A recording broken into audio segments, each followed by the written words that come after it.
Fala pessoal, sou o Luiz Rezende, professor e escritor. Bem-vindos ao meu humilde canal. Chegou a hora, dia 9 de maio, Dia das Mães, acontece a prova da Polícia Rodoviária Federal.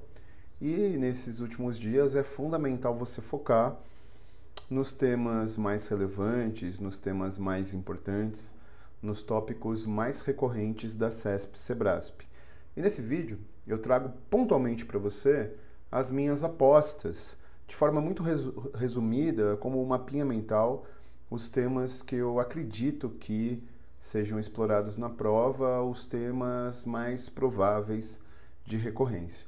Vamos lá, rapidinho, para o tema que é caçapa cantada, para o tema que é a aposta certa, que é modais de transporte, mas nesse vídeo eu vou falar de 3 grandes temas. O primeiro é modais, então fique até o final. Vai valer a pena, depois volta aqui depois da prova para dizer se ajudou ou não. Acho que vai ajudar, tenho certeza. Bom, então começando por modais de transporte, são 5 principais modais. O rodoviário é o principal modal brasileiro, existe um desequilíbrio. O modal rodoviário ele tem muito mais peso na região sul e sudeste das regiões do que no norte e nordeste. O Brasil é ultra dependente do modal rodoviário, vide o caos que foi a greve dos caminhoneiros tempos atrás. O modal ferroviário no Brasil ele é subutilizado e ele torna muito mais barato o transporte de grãos, fibra, soja, commodities do agronegócio.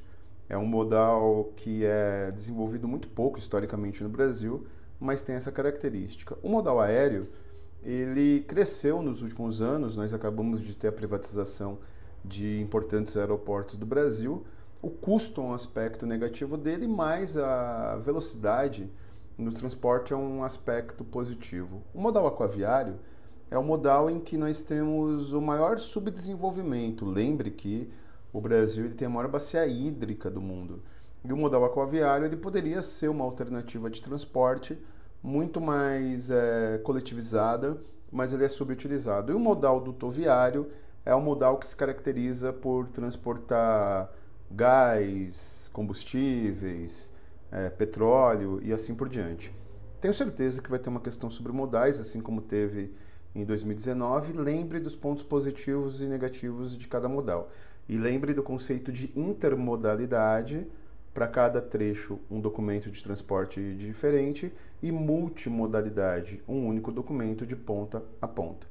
Perfeito? Essa é a minha grande aposta. E uma outra aposta são os biomas. Mas qual a abordagem em biomas considerando a geopolítica? Vamos lá, vamos entender agora qual é a abordagem dos biomas, quais são os biomas e como eles podem ser abordados analisando também um aspecto social, que é a geopolítica. Bom, existem basicamente os 6 biomas, né? O amazônico é o maior bioma, ele concentra cerca de 50%, aproximadamente 50% do território nacional. É o bioma com a menor densidade demográfica, é o bioma que tem a menor quantidade de pessoas habitando e o bioma mais preservado. A Mata Atlântica é o contrário, é o bioma litorâneo, é o bioma que mais foi devastado na história. Mais de 70% da Mata Atlântica original já foi destruída e é o bioma com a maior densidade demográfica. A maior concentração de pessoas, as maiores metrópoles, as maiores megalópolis, e aqui existe uma relação inversamente proporcional. Quanto maior a densidade demográfica, menor a preservação do bioma. O bioma do Cerrado ele foi alterado por conta de Brasília e do DF, né? A inauguração nos anos 60 da nova capital, ela alterou bastante esse bioma. Temos a Caatinga, os Pampas, cada um com a sua particularidade, e o Pantanal é o menor bioma.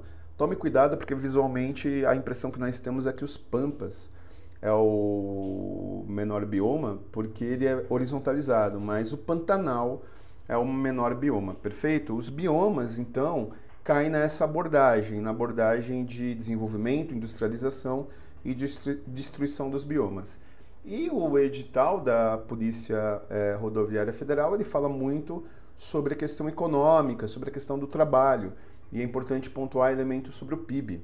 eu também tenho grande aposta em que o PIB, ainda mais nessa situação de Covid, seja algo abordado. Vamos lá. Bom, o Produto Interno Bruto é a soma das riquezas de um país.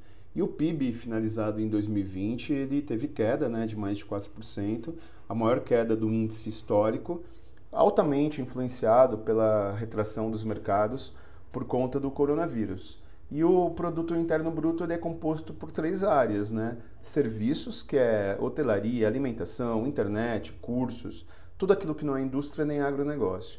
Da indústria e do agronegócio, que congrega agricultura, pecuária, agroindústria, pesquisa e estudo na indústria.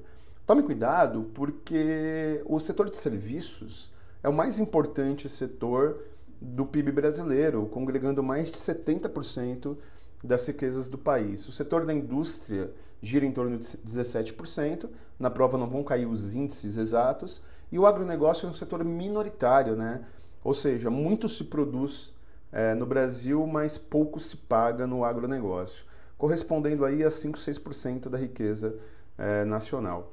Em 2020, o setor de serviços teve queda, o setor da indústria teve queda e o setor do agronegócio, ele teve pontuações positivas, mas como é um setor minoritário, não conseguiu conter a queda do PIB, mas dos 3 setores foi o único que teve resultados positivos por conta da importação do Brasil no segundo semestre de 2020, perfeito? Essas são minhas apostas, esses são os temas que, na minha opinião, você deve priorizar para que você tenha uma prova, digamos, mais focada naquilo que cai. Espero que tenha ajudado. Ótima prova, pode contar comigo. Estou com você até a sua festa de formatura. Nos encontramos lá. Abraços e força e honra.